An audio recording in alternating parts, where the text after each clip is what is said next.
네, 오늘 성경 말씀 보시겠습니다. 이사야서 53장 6절, 요한복음 3장 3절입니다. 먼저 이사야서 53장 6절 말씀. 우리는 다 양 같아서 그릇 행하여 각기 제 길로 갔거늘 여호와께서는 우리 모두의 죄악을 그에게 담당시키셨도다. 요한복음 3장 3절입니다. 예수께서 대답하여 이르시되 진실로 진실로 내게 이르노니 사람이 거듭나지 아니하면 하나님의 나라를 볼 수 없느니라. 아멘. 네, 오늘 웨스트민스터 신앙고백서 8번, 9번 문답 보도록 하겠습니다. 부패한 성향, 사람의 부패한 성향 이런 제목으로 하나의 말씀 보겠습니다. 오늘은 하이델베르그 요리 문답 8번, 9번인데요. 먼저 8번 보시면 8번 문답이 이렇습니다. 그렇다면 우리는 그토록 부패하여 선은 조금도 행할 수 없으며 온갖 악만 행하는 성향을 가지고 있습니까? 답이 아닙니다. 그렇습니다. 우리가 하나님의 영으로 거듭나지 않은 한 참으로 그렇습니다.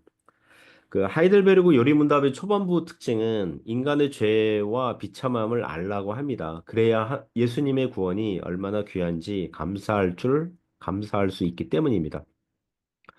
그래서 이 요리문답의 초반부 강조점은 인간에 대한 지식, 인간의 영적 상태가 어떠한지를 계속해서 알려주고 있거든요. 앞선 7번 문답은 인간이 죄를 범하여 타락하였다. 그런 교훈했습니다. 그래서 8번 질문이 7번과 연결해서 생각하도록 하고 있습니다. 죄를 범한 인간의 부패함과 타락은 어느 수준입니까? 어느 정도입니까? 하는 거거든요. 인간이 죄를 범하여 타락을 하긴 했어도 자기 힘으로 얼마든지 선을 행할 수 있는 수준입니까? 아니면 아주 조금도 선을 행하지 못하는 수준입니까? 하는 질문입니다. 그에 대한 답변은 그렇습니다. 우리가 하나님의 영으로 거듭나지 않은 한 참으로 그렇습니다입니다. 이 답변에 대해서 이해가 필요한데요. 죄를 범한 인간이 짐승들과 같은 수준이 되었다는 뜻은 아니거든요. 사람이 범죄했다 그래가지고 뭐 개와 돼지와 뭐 이성이 없는 동물 수준으로 짐승 수준으로 그렇게 떨어진 건 아니에요. 그러니까 인간 안에 있는 하나님의 형상이 아주 사라지고 없어지고 부서져 버렸다. 그런 뜻은 아니에요. 예. 하나님을 모르는 사람이라도, 율법을 모르는 사람이라도 자연법과 양심에 따라서 어느 정도는 선을 행할 수 있습니다. 성경을 모르는 자라도 가난한 사람들을 보고 불쌍히 여기는 마음 가져서 자선을 하거나 어려운 사람을 불쌍히 여기고 선행을 베풀 수 있습니다. 그런 수준과 상태조차 없다고 성경과 이 요리문답이 말하는 것은 아닙니다. 요나서를 보면 제가 그림을 하나 가져왔습니다. 그 뱃사람들이 요나를 바다에 빠뜨리는 그런 장면 그린 건데요. 요나서를 보면 요나를 태운 뱃사람들이 바다의 폭풍의 원인이 요나 선지자의 불순종임을 알게 됐죠. 그래서 요나가 제안을 해요. 자기를 바다에 빠뜨리면 당신들 살고 바다가 잔잔해진다. 얘기합니다. 하나님을 모르는 뱃사람들이라도 처음에는 주저해요. 왜냐하면 이 사람의 생명을 그 바다에 빠뜨릴 수는 없잖아요. 그죠? 그래서 요나의 생명을 아껴서 노를 저어서 배, 배, 배를 육지에 대고자 애를 써요. 하지만 곧 불가능하다는 걸 깨닫게 되죠. 그래서 요나의 의견대로 요나를 바다에 던지기로 하였어도 요나를 바다에 던지기 전에 하나님께 부르짖으며 기도합니다. 즉 자기들이 요나를 바다에 던지면 사람을 죽이게 되는 셈인데 이 사람의 생명 때문에 자기들을 멸망시키지 말아달라고 기도합니다. 이것이 주님의 뜻인 줄 알고 행하는 것이라고 호소하는 대목이 있습니다. 즉 하나님이 없는 사람들이라도 생명의 소중함, 사람을 죽이면 벌 받는다. 그 정도는 알고 있었다는 것입니다.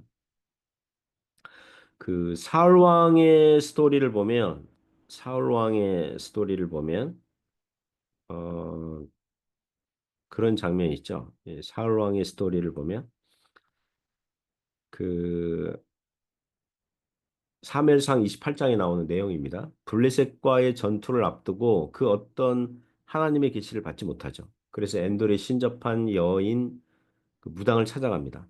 거기서 죽은 사무엘 선지자를 불러오게 해가지고 곧 있을 전투의 결과를 묻는 장면이 있습니다. 전투가 패배가 될 것을 이 전투 결과가 패배가 될 것을 들은 사울 왕이 기운이 빠지니까 무당 여인이 뭐 합니까? 사울을 불쌍히 여겨서 뭐예요? 식사를 대접해요. 이 여자 무당에게는 사울 왕이 이전에 무당들을 죽이는 정책을 펴는 원수임에도 불구하고 그렇게 작은 자선을 베풀어요. 무당도 나그네를 대접할 줄 알았다. 그겁니다. 하지만 8번의 질문의 의도는 그게 아닌 거죠. 그죠? 이제 그런 걸 얘기하는 게 아니죠. 인간이 범죄해서 본성이 짐승 수준으로 떨어졌다거나 양심과 도덕법 자체를 아주 무시하는 약육강식의 사회가 되었다. 이런 식으로 말하지 않아요. 다만 이것은 뭐냐 하면 하나님의 의의 기준에는 더 이상 인간이 도달할 수 없게 되었다. 그런 뜻입니다. 그 신약 성경에서 죄를 뜻하는 헬라어 단어가 하마르티아거든요. 그 단어의 어원이 관역에서 빗나가다, 목표 지점에 도달하지 못하다 이런 뜻을 가지고 있습니다. 하나님의 기준과 표준에는 인간이 도달하지 못하고 있다. 빗나가고 있다. 그걸 얘기하는 거예요. 그러므로 이 요리 문답은 사람이 선을 조금 더 행할 수 없고 전적으로 악만 행하는 성향을 그러니까 하나님의 기준에는 늘 언제나 도달하지 못하는 존재라는 것을 가르치고자 하는 겁니다. 그러므로 여기서 인간이 행하는 선행의 기준과 그 표준은 하나님의 정하신 기준과 표준이에요. 하나님의 마음에 드는 선행을 인간이 할 수 있느냐 없느냐라는 질문이에요. 다른 말로는 인간이 자신의 선행으로 스스로 구원을 얻을 수 있느냐? 인간의 자유 의지로 선행을 함으로 하나님의 기준과 마음에 들어서 구원의 상을 획득할 수 있느냐? 그런 질문이에요. 그에 대한 답은 없다는 것입니다. 그럴 수 없다는 거예요. 모든 사람이 죄를 범하였음에 하나님의 영광에 이르지 못하고 의인은 없나니 하나도 없는 것이 인간이 처한 영적 상태입니다. 창세기 6장 5절 그리고 8장 21절 보면 사람이 마음으로 생각하는 모든 계획이 항상 악할 뿐이라고 합니다. 사람의 마음이 계획하는 바가 어려서부터 악하다 그래요. 여러분 그 아기들 보면 귀엽잖아요. 왜 귀엽습니까? 죄를 짓는 게 서투르니까 귀여운 겁니다. 어른들은요, 뻔뻔하게 거짓말합니다. 애기들은요, 뻔뻔하게 거짓말할 수 없어요. 티나요. 막 티납니다. 덜덜덜 떨고, 막. 응? 티나요. 거짓말하는 게 티나요. 애기들은. 죄를 짓는 실력과 수준이 서투르니까 귀엽게 보이는 것일 뿐입니다. 그러나 어른들은 뻔뻔하게 죄를 짓잖아요. 이사야서 53장 6절 보면 우리는 다 양 같아서 양 같다는 것은 양이 순하잖아요. 이게 양 같아서 순하다는 얘기인가? 그런 뜻이 아니라 말 안 듣는 양들입니다. 우리는 다 양 같아서 말 안 듣는 양들이에요. 그릇 행하여 각기 제 길로 갔거늘 여호와께서는 우리 모두의 죄악을 그에게 담당시키셨도다. 우리 모두의 죄악을 예수님에게 지우는 방법 아니면 죄의 문제를 해결할 수 없는 그런 처지라는 거예요. 그러므로 사람은 언제 선행을 행할 수 있습니까? 사람은 어떻게 하나님의 기준과 표준에 맞는 선행을 할 수 있습니까? 사람은 어떻게 하나님의 거룩하시고 의로우신 속성에 맞게 행동할 수 있습니까? 그에 대한 답변이 아까 8번 답변 성령으로 거듭나면입니다. 요한복음 3장 3절 그리고 요한복음 3장 5절 보면 사람이 성령으로 거듭나지 아니하면 하나님의 나라를 볼 수 없고 들어갈 수 없다고 했습니다. 고린도전서 12장 3절에서는 성령으로 아니하고는 누구든지 예수를 주시라 할 수 없다고 했습니다. 사람은 성령으로 거듭나지 않고는 회개할 수 없고 하나님의 말씀을 따를 힘이 없는 겁니다. 거듭나야 비로소 사람이 선을 행할 수 있습니다. 물론 신자라 할지라도 선을 늘 행하는 건 아니죠. 믿음이 부족하거나 마귀와 세상의 유혹에 빠져서 잠시 죄를 지을 수 있습니다. 하나님을 바라보지 않고 세상을 바라볼 때 잠시 타락할 수 있습니다. 그렇게 믿음이 좋은 구약 성경의 다윗도 왕이 된 다음에 바세바를 범하고 그의 남편을 청부살인을 했습니다. 하나님의 은혜를 저버리며 아무리 신자라 할지라도 세상 사람 못지않게 쓰러지고 타락하게 되어 있습니다. 그러나 성령으로 거듭난 신자는 하나님의 영상이 회복이 되고 성령께서 하나님을 사랑하고 이웃을 사랑할 수 있는 거룩한 의지를 회복하여 주신 줄 믿습니다. 그래서 하나님의 말씀을 따라 살 수 있는 힘을 공급하여 주시는 거예요. 그래서 선을 행하고 착한 행실을 할 수 있어요. 그리하여 하나님께서는 예수 그리스도 안에서 드려진 바 신자의 비록 서툰 선행이라도 예수 그리스도 안에서 온전한 제사처럼 받아주시는 겁니다. 그렇게 이 땅에서 신자는 선을 행하기도 하고 때로는 악을 행하기도 하는 등 영적 전투의 삶을 살지만 나중에 주님께서 다시 오시는 날에는 천국에서는 오직 선행만 어, 할 수 있습니다. 그것이 성경의 교훈이에요. 자, 그러면 9번 문답 보시면요. 9번 문답 읽겠습니다. 9번 질문과 답변입니다. 하나님께서 사람이 행할 수 없는 것을 그의 율법에서 요구하신다면 이것은 부당한 일이 아닙니까? 9번 답변입니다. 아닙니다. 하나님은 사람이 행할 수 있도록 창조하셨으나 사람은 마귀의 꾀에 빠져 고의로 불순종하였고 그 결과 자기 자신뿐 아니라 그의 모든 후손도 하나님의 그러한 선물들을 상실하게 되었습니다. 그 이 요리문답 보면은 매우 그 논쟁적이잖아요. 이게 논증적이잖아요. 그죠? 당시에도 이 요리문답을 당시에 이러한 요리문답 만든 걸 보면 이 요리문답 만든 분들이 그 신학자와 목사님들이 이런 질문을 많이 받았던 것 같아요. 8절 문답을 보면 아니, 사람이 선을 조금도 행할 수 없고 전적으로 악만 행하는 그런 부패한 성향을 가졌다고 그러면 그런 사람에게 율법을 지킬 수 없다는 것을 뻔히 하나님께서 아시면서도 사람에게 율법을 지키라고 하는 것은 이거는 잔인하고 부당한 것 아닙니까? 불공평한 거 아닙니까? 이런 질문을 많이 받았던 것 같아요. 그래서 이제 9번에서 이런 질문을 다루는 겁니다. 9번 답변은 무엇입니까? 하나님께서 사람에게 율법을 요구하시는 것은 전혀 부당하지 않다는 취지로 말씀하는 겁니다.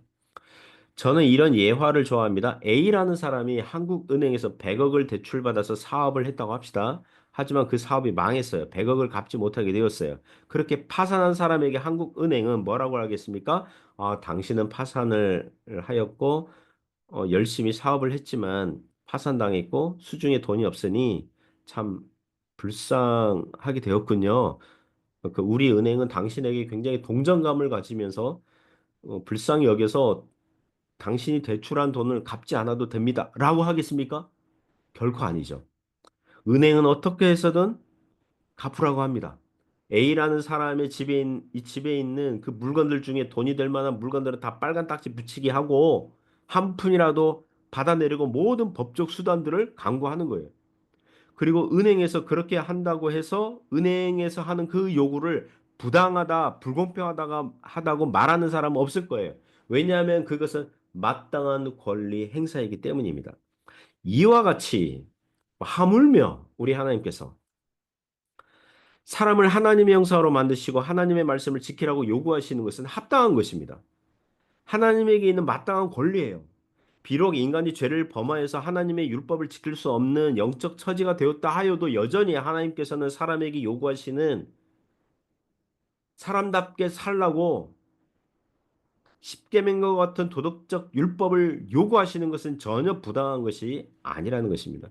그리고 나중에 말씀드릴 기회가 있겠지만 하나님께서 사람에게 율법을 지키라고 하시는 것은요, 사실 사람에게 유익을 위해서 하는 거예요.